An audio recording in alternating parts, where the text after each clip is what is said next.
Yo, what is going on YouTube? It is your boy GZTV, and man, oh man, I am so excited to bring you a review of this new Kendrick Lamar album. We have GNX. What a damn surprise. I mean, we basically got a Kendrick Lamar and Tyler the Creator album in a month span, and although this album isn't necessarily the most marketed, most put together, most hyped up, new music is new music from Kendrick, and I'm always happy to hear a new album of his. You know, Kendrick Lamar is one of my favorite rappers of all time. I mean, naturally, he's a lot of people's favorite rappers of all time. He is definitely up there for me, and I'm always excited when he drops music, and especially in the fashion that he did this time around. You know, extreme surprise drop. This is amazing. The features were originally hidden and have since been listed on streaming plats. It's just crazy to get a surprise album from an artist as big as Kendrick. You know, we saw Eminem do it with Music to Be Murdered By a couple years ago, but it's very rare that an artist of this high of a statute drops a surprise album. I think Drake did it with Honestly Nevermind a while ago, and him and 21 Savage kind of dropped out of nowhere. You know, it's rare for that to happen. Usually there's a lot of marketability. Usually there's a lot of rollout. I'm so happy to be here to talk about this, though. I mean, and this is a huge moment for Kendrick, as he's currently in a rap beef right now with another rap giant in Drake. And I don't know if that beef's still over. I don't know what you would guys consider it, but it's still definitely up in the air. People still definitely talk about it, that sort of thing. And he's also moved on from TDE, so there's a lot weighing on this record. There were some rumors that we were getting a Kendrick Lamar album, but this soon, this is fucking crazy. I mean, tracks were previewed, sublims were thrown out, and now we are ready for some new K-Dot. It was such a crazy day. Like, I was actually going with my mom and sister to pick up our new dog, and out of nowhere, boom, the news went everywhere about this album. The double entendre with the card and the actual album acronym, that's pretty cool. I think it's like, I don't, a grand national, well, it's a grand national card, but I can't remember something national experiment. I don't remember what the album actually stands for, but let's get track by track. So going track by track, we start off in a very strong way with Whacked Out Murals, which is the introduction of this huge surprise drop. This is a very bold, unfiltered, I'm that guy, pal, arrogant song, as are many of the songs on this album. Like, Kendrick is genuinely talking his shit, not holding anything back, which is great energy. A lot of statements were made, and coming off of a beef, like, this is the exact type of energy that you would expect out of Kendrick Lamar. So I love it for that. You know, he talks about his art, dealing with pressure, and what he envisions for his career. Obviously, like the typical activist topics, you know, Kendrick always speaking for social change, which is great, and he's often mocked for that, but I don't know how you can mock someone for wanting change. I think that's pretty fucking lame, honestly. But there's a lot of resilient sentiments throughout the track, with a lot of name dropping as well. You know, he name dropped Lil Wayne about the whole Super Bowl thing. You should bump the card 3, and then like threw sublims towards Andrew Schultz about his jokes about a black woman. It's wild. I mean, I just got introduced to Schultz like not too long ago, so to see him get exposed and called out on a Kendrick Lamar album, that is pretty cool, honestly. He sounds extremely hungry on this track. It has great energy. 5 minutes straight of just I'm him, essentially. Hell, even Snoop Dogg got mentioned. And I love when he said, fuck a double entendre, I want you to feel this shit, because there's this weird rap image of Kendrick that has been created with like, oh my god, this guy's a prophet, oh my god, lyrical genius, when at the end of the day, that's never what he wanted. You know, he just wanted to be a legendary rapper who's kind of carrying the legacy of West Coast hip-hop forward. So there you go, there's Whacked Out Murals. Track 2 is Squabble Up, and this was obviously an insanely hyped up snippet from the Not Like Us music video. It appeared at the end there. Beat is great, just pure West Coast greatness. Like, this is just an ode to that area, and that's really what this album is. It's just very much paying homage to West Coast, you know, sticking to your roots, where you came from, appreciating it. I mean, the synth bass in there is absolutely incredible. Fun flows and cadences, which overall I believe Kendrick adopted from working with his cousin Baby Keem. You know, Baby Keem definitely gave him some of that flavor. I will admit that. That Debbie Deb sample is awesome as well. It plays really well into the track. The vocal inflections were great. Very West Coast again. Very similar to like Not Like Us in a way. You know, the instrumentation is just so neat. I can't stress that enough. Really good song. Then we get track 3, which is Luther. This features an absolutely beautiful feature from SZA. We will hear from SZA a couple of times on this album, as well as an amazing sample of If This World Were Mine, which features Luther Vandross on it, hence the song's name. The song is very lush, and it's just a very well put together song. It also displays SZA and Kendrick's unwavering chemistry that we have witnessed for so long, obviously those two being a part of TDE. Just a feel-good song about relieving pain and conflict. This world may not be perfect, but Kendrick speaks on how his lover makes his world like that much closer to being perfect. Just a lot of soul here. It's an amazing track. It's definitely a highlight on the album. So vulnerable and such a loving track. It's great. It's probably one of the most beautiful songs I've heard all year. It is genuinely amazing. It just makes you feel a type of way. The way the sample comes in and you get these elegant strings. It's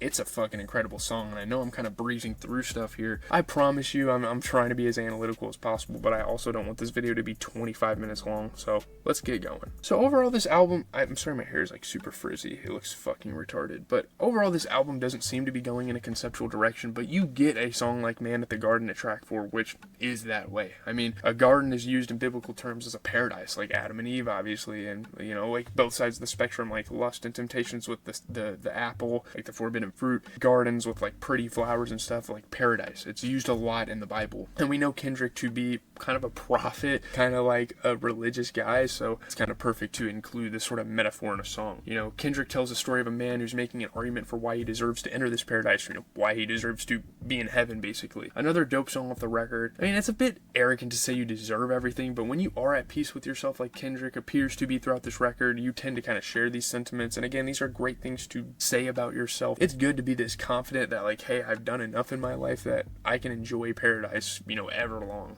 And I think that's great. Kendrick has always stayed real, has made massive sacrifices, and overcome a lot of things up to this point, and he genuinely believes that he deserves every accolade and accomplishment. Again, that's a great thing to say, like, I deserve all of this. You know, some people try to be humble, and they're like, no, I don't deserve this. Ironic. Kendrick Lamar has a song called Humble. But here, Kendrick is finally realizing, like, I'm a great fucking artist, I'm a great rapper, great person, great public figure. I deserve all of these things. Maybe even, like, calling on the listeners, like, hey, have you guys earned anything that has come your way, or has it been handed to you, you know? Interesting beat for sure. It gives you Nas vibes at some point, and I do believe he did interpolate a Nas record, One Mic, I believe it was, on this track, and you definitely get the Nas cadences and the vibes there. Very prideful song. It's great. Very awesome last verse as well. Good track. Coming up next at track 5, probably my favorite track on the album, we have Hey Now. It's another West Coast banger. It's another in-your-face, abrasive track. The breathing on it is fucking amazing. Mustard did his thing on some of these tracks. We will get to another one of them a little later as well. Shout out Dodie Six, who I actually found out just got out of jail like 2 or 3 months ago, so that's pretty awesome. You know, 3 months after being incarcerated to be on a Kendrick album. It's great. It's great for Compton. It's great for hip-hop. Another bold track. He's coming at everyone's necks out of nowhere and won't be exploited. Kendrick's not distracted on this song or with his work. He is laser focused on this vision that he has cut out for himself. And on this album overall, he's just very hungry. He's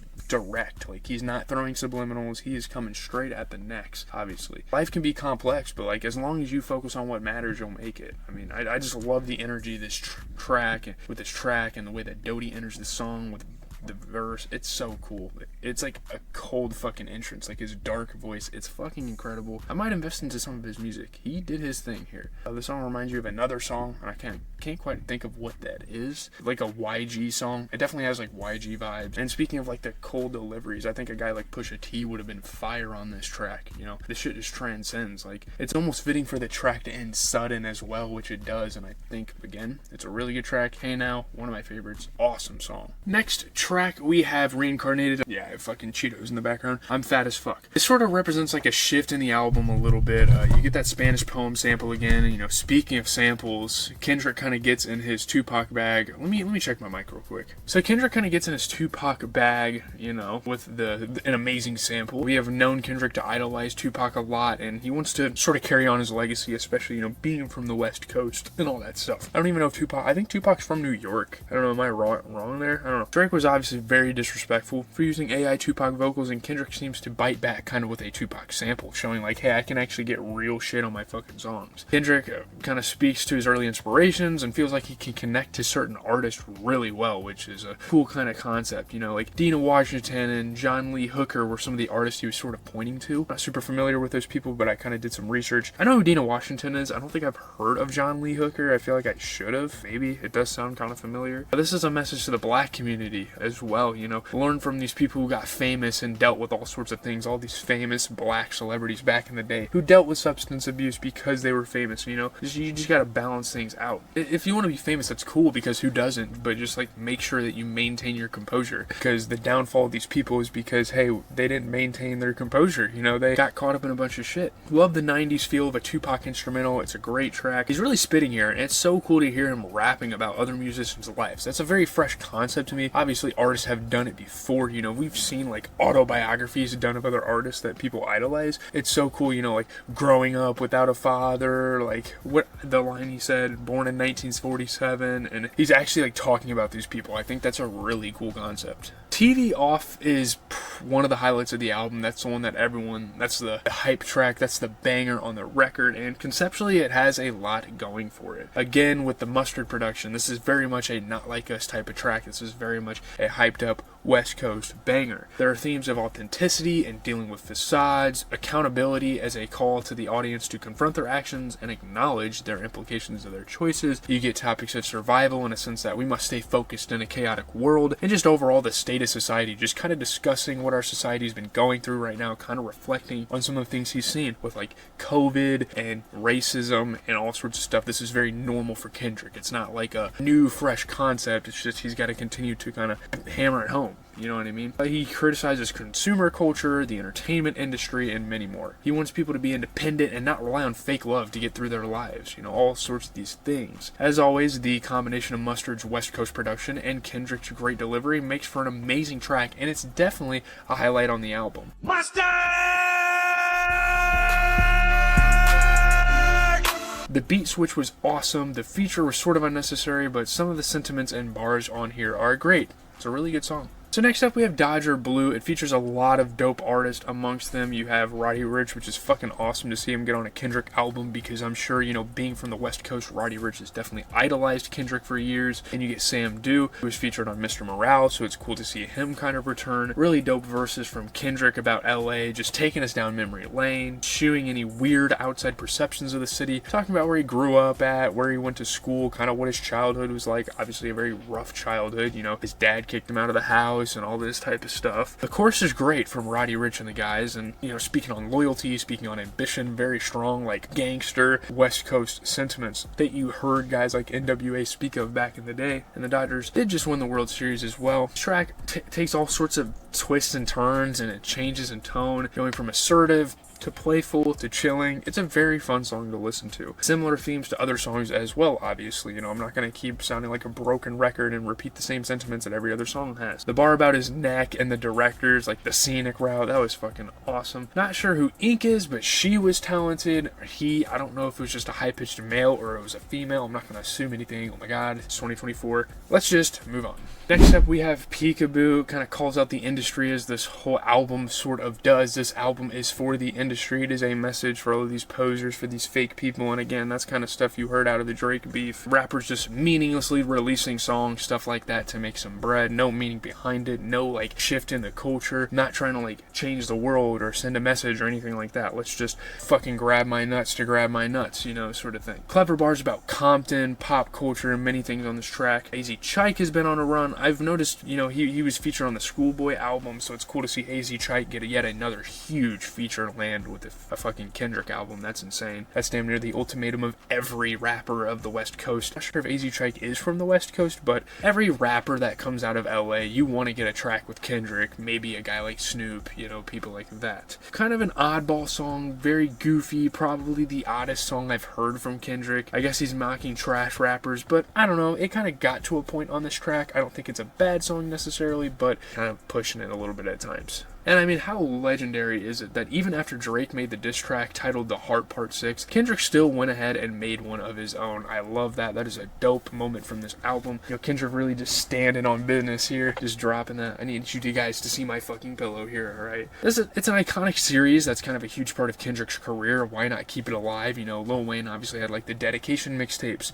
Kid Cudi had the Mr. Solo Dolo tracks and the Man on the Moon stuff. And all these rappers have their thing where it's like a series and they follow it and it's adhesive. Kendrick doesn't really have albums, but he has the Heart series, which usually like leads up to an album. You know, usually he's like sharing his thoughts, his mentality on things. This one was literally an album cut, and I thought that was super interesting for him to do. Drake deleted the song actually that he did, or not off YouTube, but he deleted the song off Instagram, stopped promoting it, that sort of thing. Sort of accepted defeat in the beef, so maybe that gave Kendrick the green light to release one himself. I know Drake doesn't like truly believe he lost the beef, he just kind of gave up on dropping tracks and stuff. You know, Kendrick stylized the title differently so it wouldn't get confused with Drake's track. That was kind of a funny thing. It's cool that instead of bringing up the beef, you know, he's trying to keep the series alive by just sharing his thoughts, reflecting on things, like talking about Black Hippie and how that didn't work out, his departure from his TDE label. A lot of awesome stories told here, just kind of mentioning people he came up with, like all of the moments, reminiscing on things. It's a joyful ride, you know, lyrically, for sure. Next up, you get GNX. This is the title track, and it's kind of like a braggadocious song. It's another one of those high energy, more emphasis on this GNX car, which I've never heard of going into the album. Like, I didn't even know like Buick Grand National is a thing. I feel like I've kind of heard of it, but I haven't heard it being like championed like this. This is kind of crazy. High energy, very unapologetic, prideful, very triumphant. You know, he's discussing street cred, resilience, remember like where you came from, that sort of thing. Sticking to your roots. You know, your experiences, what you went through, and learning from that and staying true to yourself. This song was made in 2 days as well, just a little fun fact. Speaking on legacies with some great storytelling, very gritty track here, discussing how the West Coast is kind of full of trendsetters and a lot of people from other regions kind of copied that, and I definitely agree. You know, a lot of people want to claim to be from the West Coast. Sorry, they're playing with the dog upstairs with the chew toy. It's celebratory, and that's why it is another one of those extremely fun and enjoyable tracks from the album. It's like a posse cut with up-and-coming Compton rappers. That's fun. You know, you get, I think J3 Killa was on here. Okay, J3 Killa was on here. Hit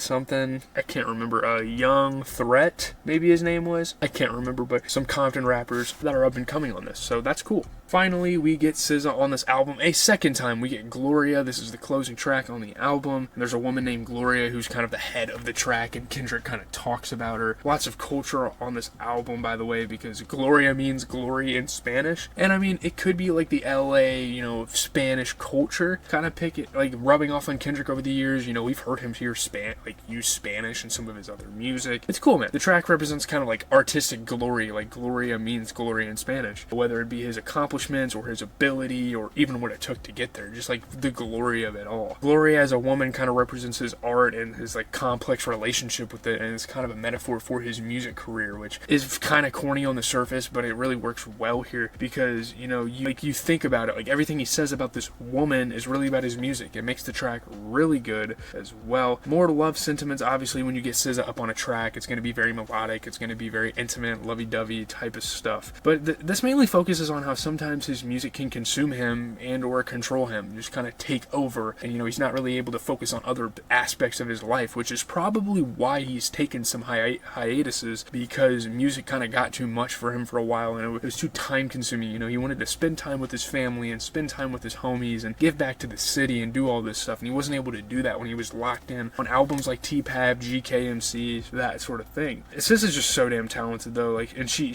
you can tell every time she sings, it's like, holy cow, this is one of the greatest vocalists I've ever fucking heard personally. It was fun to see SZA get sassy there for a moment. This was a really good track. Let's get into the review. Talking about generalities, I don't think the review segment will be too long, but everything about this album is West Coast. You know, the soul on this, the samples, the beats, the cover, like even how the cover looks, the aesthetic, the inflections, the messages, literally everything. This just bleeds West Coast, and this is just one of it, like the truest to Compton, truest to West Coast albums we've heard from Kendrick. Like GKMC surely has that sort of inspiration, and you get in on all of his albums sprinkled in there. Obviously, he's never going to let go of his influences. He came from an amazing musical area, especially for hip hop, and you know, him wanting to be a rapper and stuff. But this album really just hammers it home, like, I'm from the West Coast, this is what we do, this is what we're about, what I've learned from my time there as a child, all this type of stuff. You know, the album wears itself out a little bit, like there's some fatigue.